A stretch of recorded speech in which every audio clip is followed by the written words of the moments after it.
Hai adik-adik, bersama kakak Kak Ririn. Hari ini kita akan bahas sebuah topik yang sering masuk di SNBT, yaitu penalaran matematika. Kalian pernah ketemu nggak soal seperti ini? Nah, soal ini masuk dalam topik trigonometri di SNBT. Yuk kita bahas. Oke, kita akan bahas trigonometri. Trigonometri adalah salah satu cabang ilmu matematika yang berkaitan tentang sudut dalam segitiga dan juga fungsi trigonometri. Kita bahas dulu tentang perbandingan sudut dalam trigonometri. Jadi, untuk perbandingan sudut trigonometri, misalkan ada sebuah segitiga siku-siku, di mana siku-sikunya itu ada di sudut B. Nah, kemudian ada salah satu sudut theta di titik A. Nah, sebelum kita ke masing-masing sudut trigonometrinya, kita terlebih dahulu ketahui deh, ada sisi namanya sisi depan, miring, dan juga samping. Yang mana aja itu, Kak? Nah, untuk sisi depan, karena tetanya berada di titik A, maka di depan A siapa, Dek? Ya, A kecil. Makanya ini disebut dengan sisi depan atau kodenya D. Kemudian, di samping sudut theta itu kodenya adalah samping atau sa, gitu ya. Sudutnya adalah, sisinya adalah C. Kemudian di bagian miringnya adalah B. Sisi miringnya itu AC. Oke, sekarang kita tentukan berapa nilai sudut masing-masingnya. Untuk sin theta atau sinus theta, kodenya adalah depan per miring. Tadi kita udah ketahui ya, depannya siapa? Depannya siapa, Dek? Ya, betul, A. Per miringnya siapa? Miringnya adalah B. Nah, kemudian untuk cosinus theta itu diperoleh dari samping per miring. Nah, sampingnya siapa, Kak? Sampingnya tadi C ya. Miringnya adalah B, maka perbandingannya adalah C per B. Kemudian untuk tangen itu depan per samping atau desa. Sehingga depannya tadi adalah A, sampingnya adalah C. Oke, D, ada 3 sudut lagi yang menjadi kebalikan dari 3 sudut ini yang kita bahas. Nah, apa itu? Jadi kalau kebalikan sinus itu dikatakan kosekan. Kosekan kebalikan sinus. Kalau sinusnya depan per miring berarti kebalikannya apa? Iya benar, miring per depan. Sehingga kita bisa peroleh B per A. Sekan itu kebalikan dari cos. Jadi kalau cosnya samping per miring, kebalikannya adalah miring per samping. Siapa miringnya, Dek? Miringnya tadi adalah si B ya. Kemudian sampingnya adalah C. Maka C, B per C. Nah, yang terakhir untuk kotangen, kebalikan dari tangen. Maka samping per depan. Sampingnya adalah C, kemudian depannya adalah A. Oke, udah paham ya sampai sini? Kalau sudah paham, kita lanjut ke contoh soal dalam SNBT-nya. Oke, untuk contoh soalnya itu ada Bang Fawas, dia sedang mengendalikan mainan pesawat yang sedang berada tepat di atas sebuah gedung. Dia melihat pesawat dengan sudut elevasinya 45 derajat seperti pada sketsa berikut ini.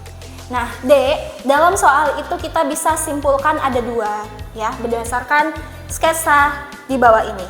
Oke. Nah, apa aja itu, Kak, 2 tadi? Tadi kan konsepnya kalau trigonometri pasti ada namanya segitiganya. Jadi ada 2 segitiga yang kita peroleh. Satu segitiganya itu diperoleh dari fawas, jarak antara fawas dengan gedungnya. Ya, fawas dengan gedungnya itu membentuk sudut elevasi 30 derajat. Nah, biasanya ini digunakan untuk kalau ditanya berapa tinggi gedungnya. Nah, tapi kalau ditanya berapa tinggi pesawat, maka kita butuhkan adalah sudut elevasi yang 45 derajat.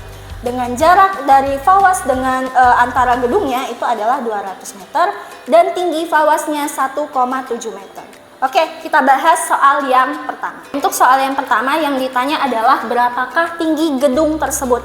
Ingat tadi ya kuncinya ya adik-adik, untuk tinggi gedung berarti kita perlukan sudut elevasi antara si fawas dengan gedungnya. Kalau dari sketsa tersebut ya kita bisa peroleh asumsikan ke dalam sebuah segitiga gitu ya. Untuk misalkan si fawasnya itu berada di titik A. Kemudian sebagian tinggi gedungnya, tadi kan tinggi gedungnya itu untuk fullnya dari awal sampai akhir ya, dari tanah ini sampai dengan gedungnya. Ini sebenarnya yang ditanya gitu. Nah, tapi kita cari dulu berapa kira-kira tinggi sebagian gedungnya. Oke, kita misalkan dengan A, tinggi sebagian gedungnya.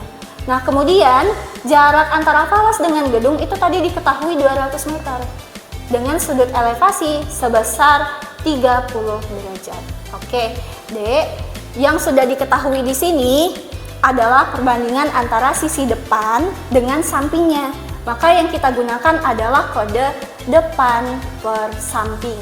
Dek, tadi depan per samping apa, Dek? Untuk kode apa? Tangen. Maka kita gunakan tangen. Tangen berapa, Kak? Tangen sudutnya. Sudutnya 30 derajat. Oke. Untuk tangen 30 derajat, hasilnya adalah 1/3 akar 3 sama dengan depannya berapa, Dek? Belum diketahui ya. Maka dinamakan A di sini per sampingnya 200. Oke, paham ya sampai sini? Oke, kalau sudah kita tentukan nilai A-nya berapa, maka kita kali silang deh antara 200 dengan 1. 200 kali 1 hasilnya adalah 200 per 3 akar 3. Oke. Nilai sebagian tinggi gedungnya sudah diketahui, maka kita bisa peroleh tinggi gedung totalnya. Maka tinggi gedung itu sama dengan A dijumlahkan dengan tingginya fawas. Tingginya fawas berapa tadi di soal? 1,7, maka 1,7 meter. Oke, kita substitusi dulu hasil yang tadi udah kita peroleh. 200 per 3 akar 3 tambah 1,7 meter. Oke, jawaban yang tepat adalah 200 per 3 akar 3 tambah 1,7 meter. Oke, nah tadi sudah pada paham ya penjelasan tentang trigonometrinya dan salah satu soal yang ada di SNBT-nya. Nah, kalau misalkan soal yang ini kira-kira jawabannya apa ya, Dek? Silahkan kalian cari dengan langkah yang sama yang sudah kita jelaskan tadi di video. Dan jika kalian punya saran materi atau contoh soal yang kira-kira mau dibahas di video selanjutnya, boleh nih, silakan komen di video ini. Dan jangan lupa untuk like video ini dan share ke teman-teman kalian seperjuangan SNBT. Dan jangan lupa untuk subscribe channel YouTube Askia. Nah, semoga bermanfaat ya yang kakak sampaikan tadi. Sampai ketemu di video selanjutnya.